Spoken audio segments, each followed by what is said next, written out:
and welcome. You're about to see something quite remarkable, especially in the COVID era. We, that is Solstice Theatrical Society, have decided to put on a series of sketches, which we hope will amuse you.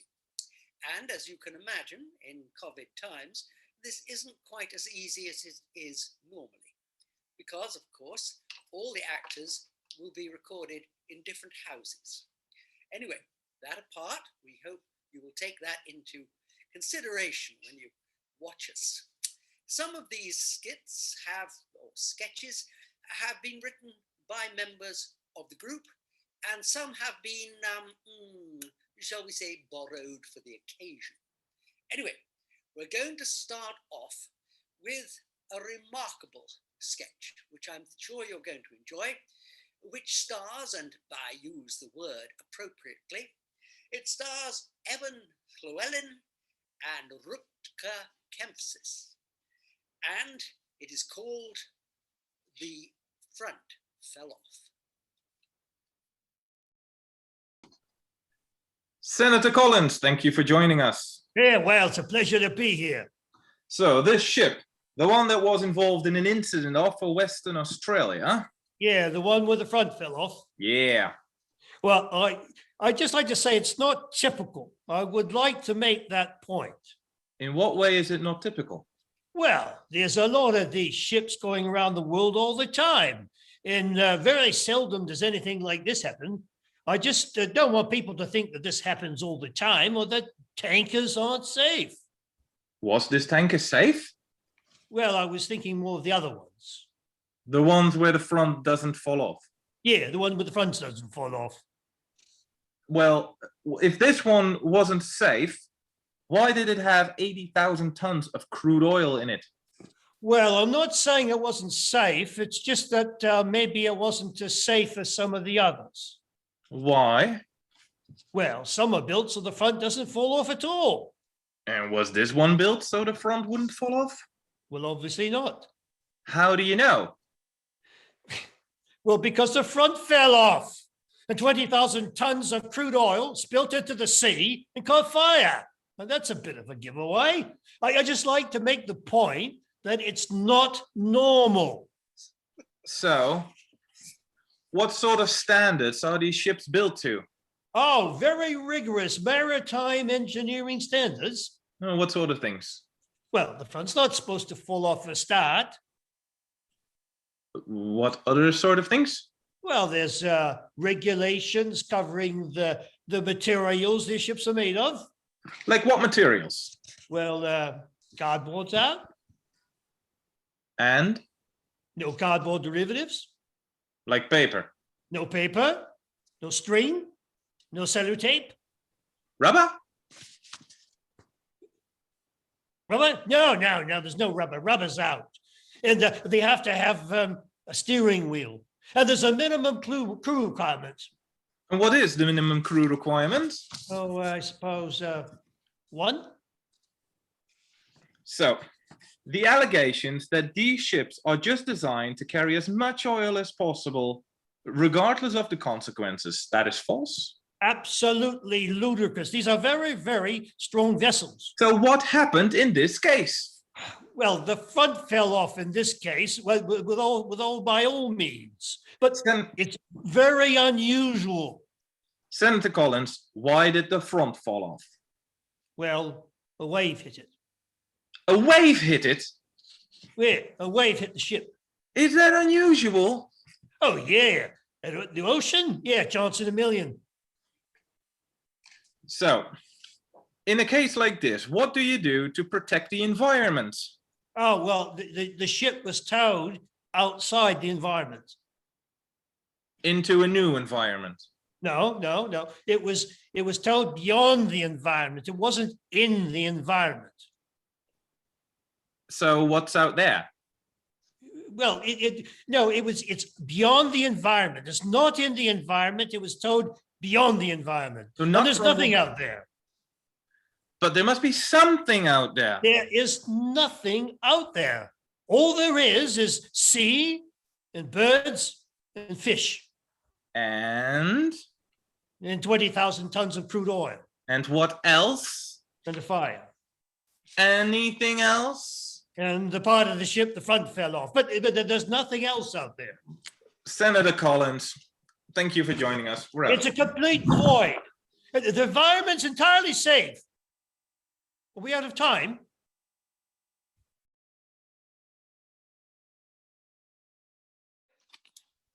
Our next skit is called Digging It.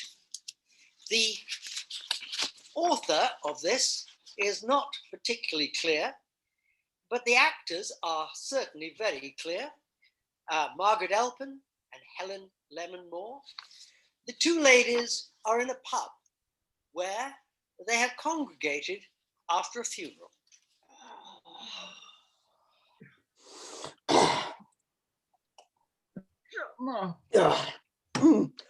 I'm so glad he's finally in the ground. Bet you are. I used to listen to him from clear across the street, yelling at you. When I die, he'd shout, I will dig my way up and out of the grave and come back and haunt you for the rest of your life. Oh. Yeah. He had me and everyone else terrified. Why, some of our neighbors even thought he was some kind of warlock or sorcerer. Oh, the way he'd carry on screaming and ranting all those hateful things. Aren't you afraid that he may indeed be able to dig his way out of the grave and haunt you for the rest of your life? Oh, nah, I'm not worried. Excuse me, I buried, that's what I did. I buried that mean old bugger face down. And I know he'll not stop to ask directions. Just let him dig.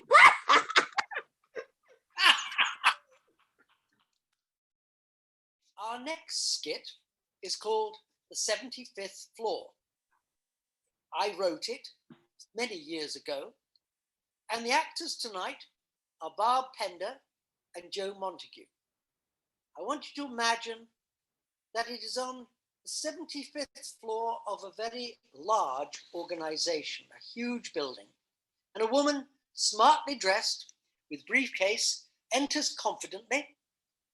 The only person that she can see is a man mopping the floor. Excuse me, cleaner, what floor is this? 75th. Is this the floor for the IGFT FHI? You mean the International and Galactic Free Trade and Transparent Foreign Holdings Incorporated? Fine, so that's what it stands for? Yes, indeed. Most people can't remember all the names of the organization. What do they call it? Usually something rude. Ooh, I see, but this is the right floor, I take it. Yes, indeed. You're new here, aren't you?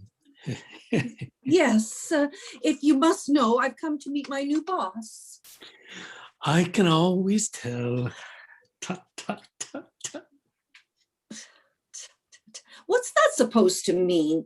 Look at me when you talk to me. I've come to see Mr. G.R.O.T. O'Brien.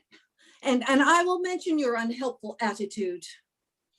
You mean Mr. Giovanni Rottweiler Oppenheimer Turgo Willingham O'Brien?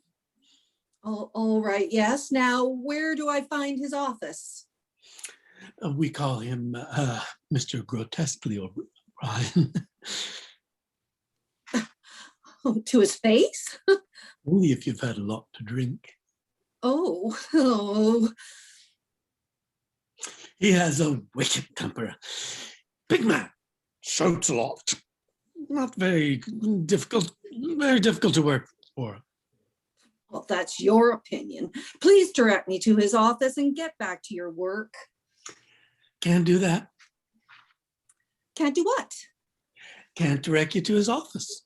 Why not, you idiot? I'm in a hurry. Because I haven't seen him for ages. But you know him. He's in charge of ICHTTREFI.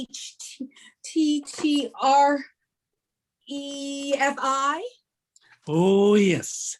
The interactive cosmopolitan high-tech theories and responsibilities affecting transgenetic formative investments. Yes, I imagine that's it. That's not their name anymore. What? What? But I spoke to Mr. Grotesquely O'Brien's secretary on the phone last week. Those were the letters of the department I was given. That was last week. So? This is a very large and a very modern company. Things change very quickly. Oh, well, what's it called now? Who knows? It could be changing even as we talk. That doesn't make sense. You've been unhelpful, and I will certainly let it be known when I have my interview. Now, where do I find Mr. Grotesquely O'Brien? I told you, I haven't seen him for a long, long time. I believe it was on the 37th floor I saw him last, or was it the 29th? It's very quiet around here. Yes, it's what we call a period of the ISTS. ISTS. Irrecoverable and subjective time slip. What's that supposed to mean? If you don't know, I can't help you. Why not? You are trying my patience. Because if you're going to have a job with the interactive, cosmopolitan, high-tech theories and responsibilities affecting transgenetic formative investments, you should know what irrevocable and subjective time slip means. Well, I don't know, you supercilious little man. Just tell me, what does it mean? I can't tell you for security reasons. All right. I intend to look around for myself. Ooh, I wouldn't do that if I were you. You'd be breaking the first law of the ECP SVP. Which means? Effective cognitive and protective security violation procedures. I've never heard of it. That's because you've never worked here before. You've got a lot to learn. Well, what should I do? I'm going to be late for my appointment. Oh, Mr. Grotesquely O'Brien is a stickler for timekeeping. I've known him to literally throw people out of his office for being late. Look. I'm sorry if we got off to a bad start, but please, what should I do? If I was you, I'd go down to the 19th floor and speak to the secretary of the PIC LPD. Which means? The proactive interlocutory collective loss personnel department is down the end of the second corridor on the right. Or is it left? Anyways, you'll find it. But I was certain I was to go to the 75th floor. Last week, that might have been the case. Everything is in a state of change. Last week, I was working for the JWP QFD. Oh, for goodness sake, what does that mean? No, don't bother to tell me. I would try the proactive interlocutory collective loss personnel department. It will save you a lot of time in the end. Better late than never, even though Mr. Grotesquely O'Brien will probably demote you to the cleaning department. Well, all right. Thank you. Remember, the 19th floor.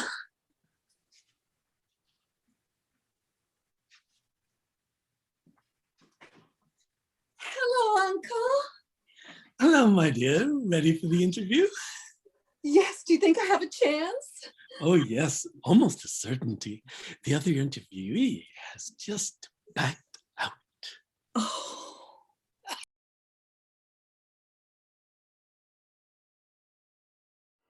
Our next skit is called The Survey. It is believed that this was originally entered by Greg Nichols a while ago. The actors tonight are Ethan Smith and Karen Parker. I would like you to imagine a public place where a young woman, smartly dressed and carrying a clipboard, is trying to interview people without success. Excuse me. Oh, excuse me, sir. Do you have a few minutes to take part in a survey? Oh, I have all afternoon. Oh, good. Can I sit here? I'm just over from Canada, you know. I'm emigrating. Oh, have you taken part in many surveys before? None at all. I've been here 6 weeks, actually, and I'm still looking for a job. I see. Now, this survey concerns consumers of Coke. Coke? Coca-Cola. Oh, of course. Now, first, how many bottles of Coke do you drink in a normal week? Well, my weeks haven't been very normal lately. Oh, okay, but you had normal weeks. How many Cokes did you drink? I actually don't drink Coke as such. You see, I mean, I only drink it with rum and ice, of course, and sometimes lemon or lime. Well, the question simply asks, how many bottles of Coke per week?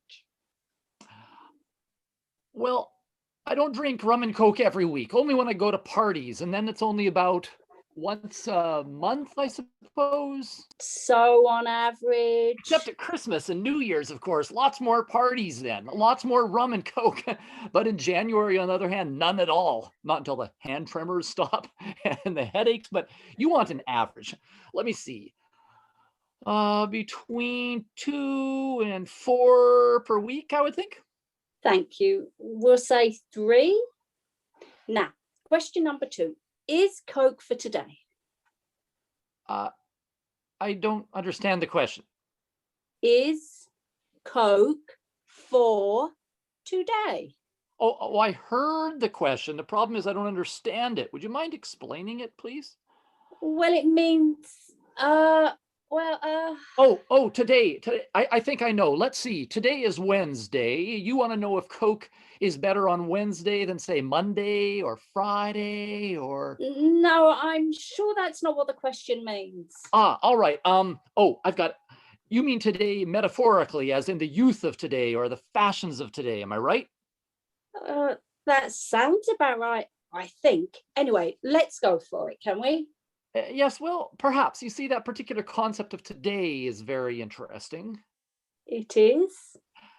Yes, interesting that tomorrow will become today tomorrow, and yesterday was today yesterday, so that today is an amorphous continuum encompassing the past, the present, and the future. Okay, we'll come back to that one. Let's go on to question 3. By all means. It begins with a statement. Coke plays an important role in modern culture. Now, do you strongly agree, mildly disagree, or strongly disagree? Or you can answer don't know. Is there a little box for I don't care? Did I say something?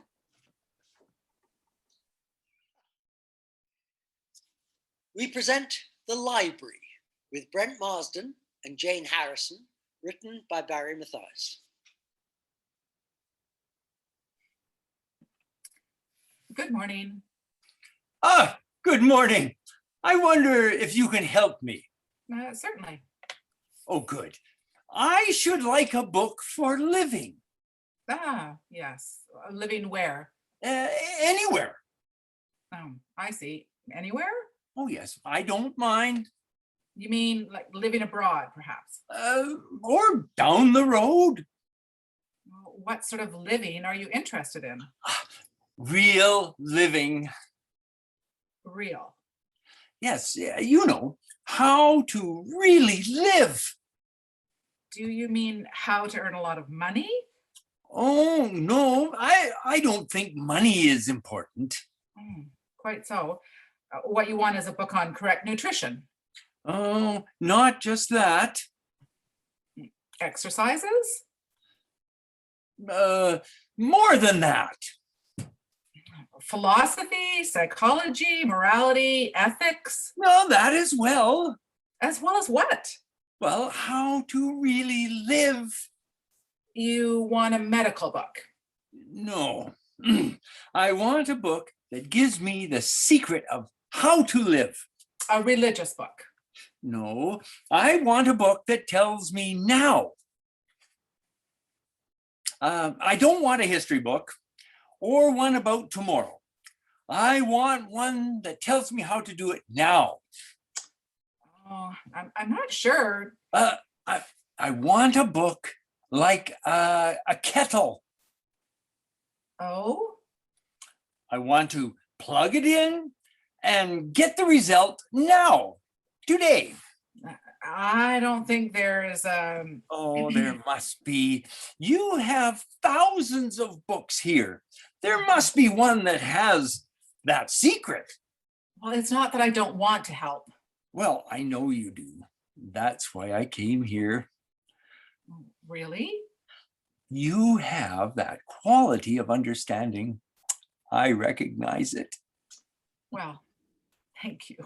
You're very kind, but You haven't loaned it out already, have you? Mr. What did you say your name was? Tom. Mr. Tom. No, just Tom. Oh, well, Mr. Tom, I think you must realize there are many books that I only want one. that give a clue to. I'm not greedy. And you can have it back once I've plugged it into the power. Well, now, power is quite another thing. Oh, I won't do damage or hurt people. Nothing like that. I don't want to rule countries or control populations or manage the national debt. I just want the power of life, the secret of living. But it's not that easy, Mr. Tom. It's just not that easy, Tom. You see. Is it a heavy book? I don't know. Is that what? It must be, I suppose, to have all that information. You can't have many really big books in here. That should make it easier to find. Perhaps an encyclopedia. Oh no. That only tells me what people already know. Well, then, perhaps a book of prophecy? Well, not guesswork. A big book, do you think? Well, it might not be. The answer could be very simple, like flicking a switch. Therefore, it could be quite small. Very small indeed. Do you have an author in mind? No, that's why I came to you.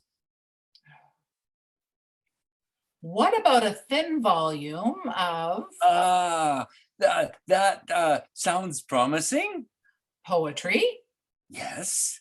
Produced by a group of people living on an island in close contact with established writers, plugging into the creative energies of the universe, producing original work. Well, that's it. It's a book for living. I'll take it. It's not been written yet.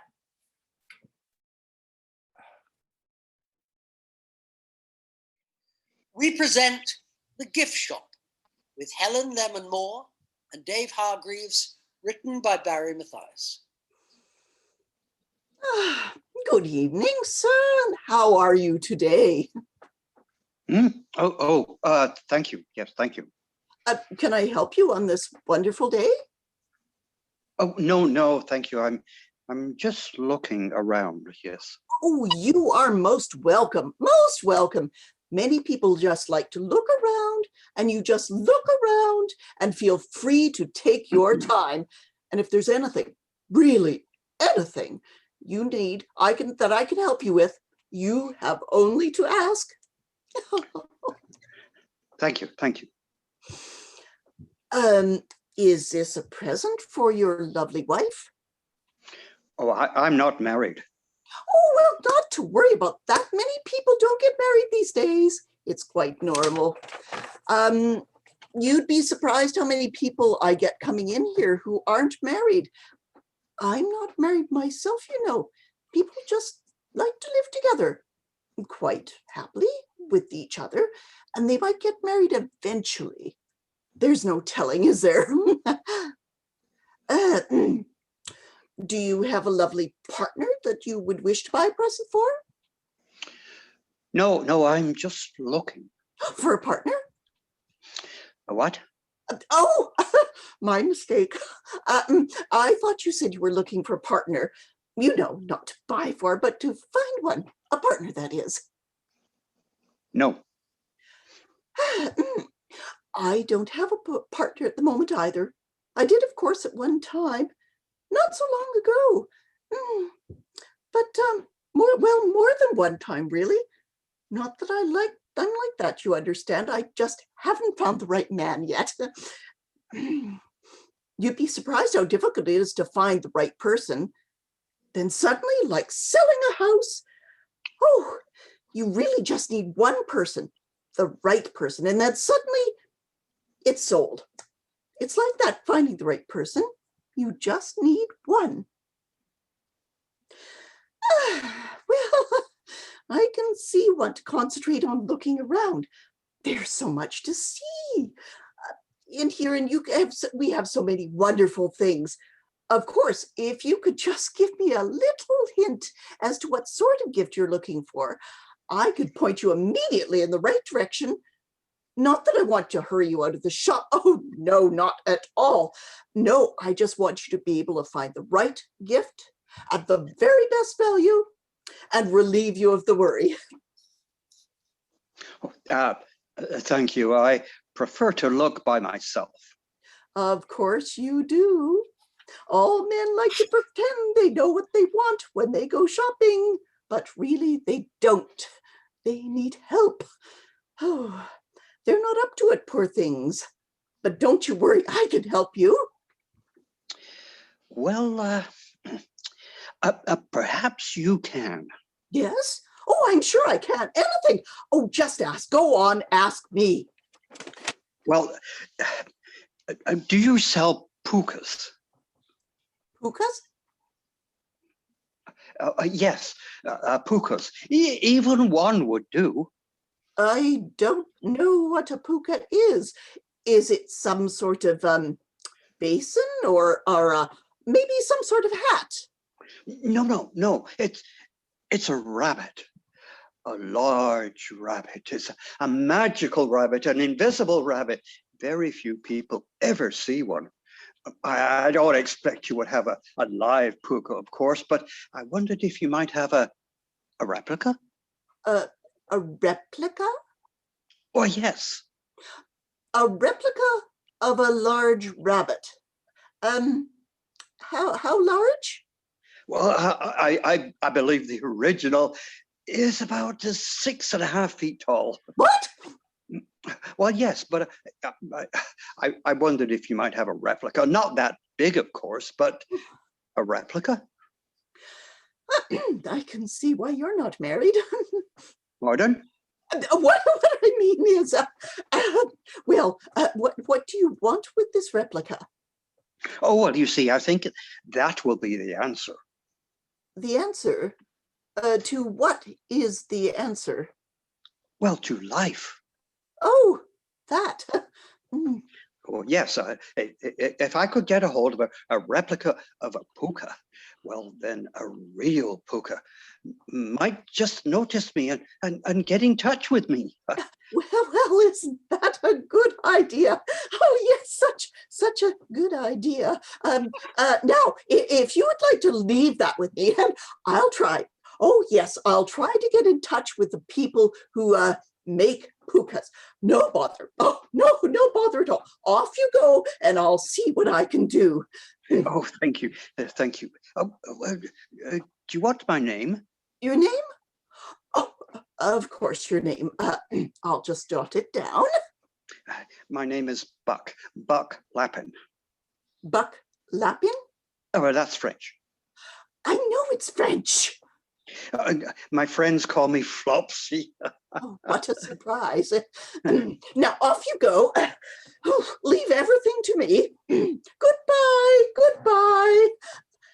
Oh, I think I'm getting too old for this job. Thank heaven it's closing time. Excuse me. What? Who's there? I wonder if you can help me. I'm looking for my friend. I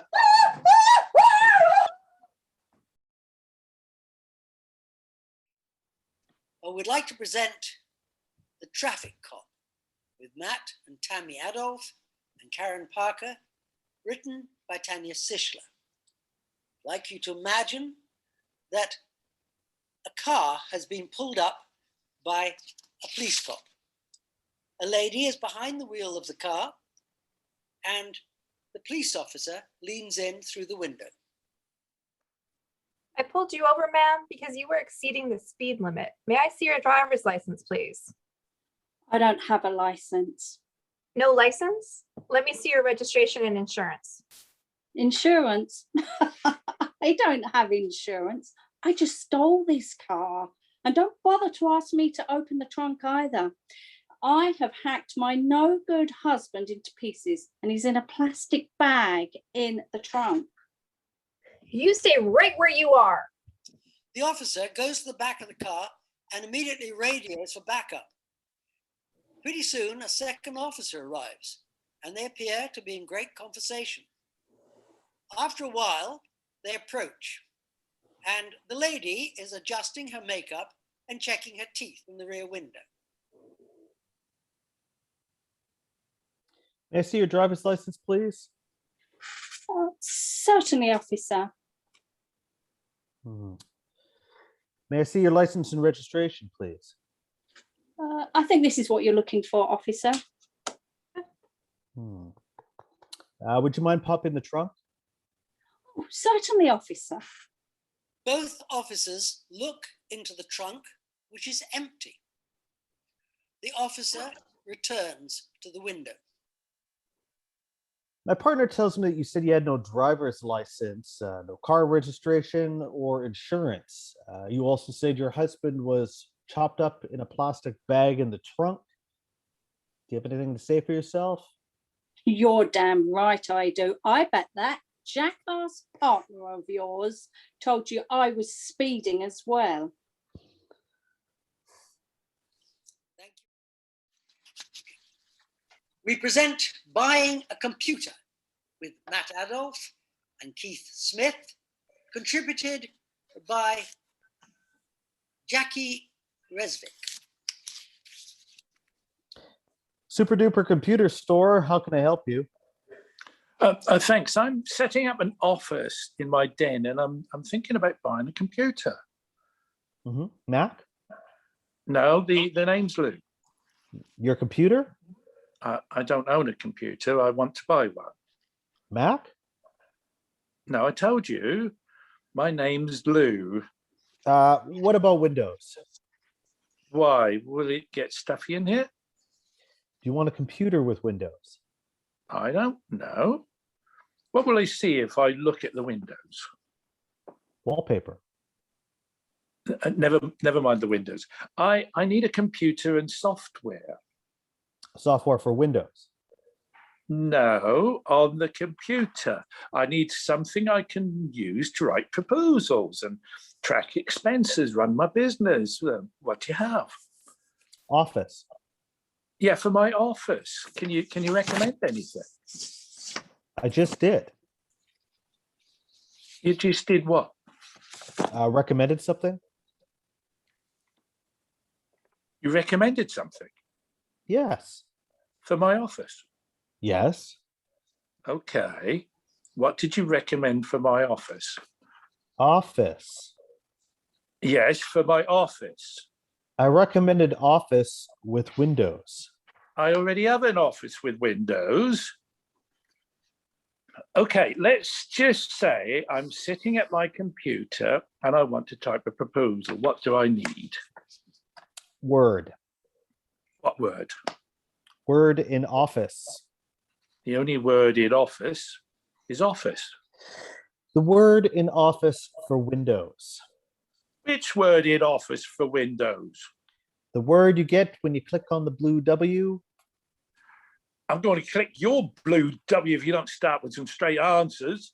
What about financial bookkeeping? You have anything I can track my money with? Money. Yeah, that's right. What do you have? Money. I need money to track my money. It comes bundled with the computer. What's bundled with my computer? Money. Money comes with my computer. Yeah, and no extra charge. I get a bundle of money with my computer. How much? 1 copy. Isn't it illegal to copy money? Microsoft gave us a license to copy money. They can give you a license to copy money? Why not? They own it. A few days later. Super duper computer store, how can I help? How do I turn my computer off? Click on Start. The last skit is called The Telegram, with Barry Mathias. The creator is unknown. Hello, I want to send a telegram, please. Yes, my name is Pratt, Charles Pratt. Yes, number 68 Chalfont Square. Yes, and it's going to a Miss Edith Harness. Yes, 37 Fitzroy Road. Yes. Right. The telegram. Right. No, right is not the telegram. This is the telegram. I will say, this is the telegram, and whatever comes after, this is the telegram. All right? Yes, this is the telegram. Are you still there? Oh, no, sorry, that's not it. No, well, all right. Well, it's bless your little, yes, bless your little botty booze. Well, I better be called upon to spell it, actually. Well, that's your job, isn't it? Yeah, yes, I will hazard a guess and say BOTTI BOOES. I don't think that the last E is statutory. No, well, it's a diminutive of bottom, isn't it? No, she's not got a diminutive bottom. That's really the joke. Yes. So, bless your little botty booze, and I want to sign it Goody Goody Gumdrops. GG Gumdrops will be cheaper. Yes, it sounds rather absurd though, doesn't it? I don't want to save $1 just to be absurd. No. Goody Goody Gumdrops in full, yes. And then I want to end with Norwich. Yes, well, it's an epigrammatic way of saying knickers off, ready when I come home. It's the letters of each word. Yes, I know knickers is spelt with a K. I did go to high school. It's one of the first things they taught us. Yes, and in a perfect world, I agree, it would be college, but it doesn't have quite the same idiomatic force as Norwich, does it? Burma? No, I haven't come across that. What's that? Oh, be upstairs ready, my angel. Well, it's very nice. Yes, yeah, I like it. I think it would be rather inappropriate in this case, though, because Miss Harness lives in a basement suite. And, well, if she was upstairs ready, she'd be in the suite of the Italian labourer who lives upstairs, and we don't want that, do we? No, no, I don't think Norwich is obscene. Oh, no, surely not. Well, what about the Bishop of Norwich when he signs his letters? Cyril Norwich. I mean, does he mean Cyril Norwich or Cyril knickers off ready when I come home? Exactly, we just don't know, do we? Oh, 12 words of conversational greeting would be cheaper. Yes, but I don't think somehow that keep your chin up, every cloud has a silver lining, quite mirrors my thoughts somehow. No, no, but thank you all the same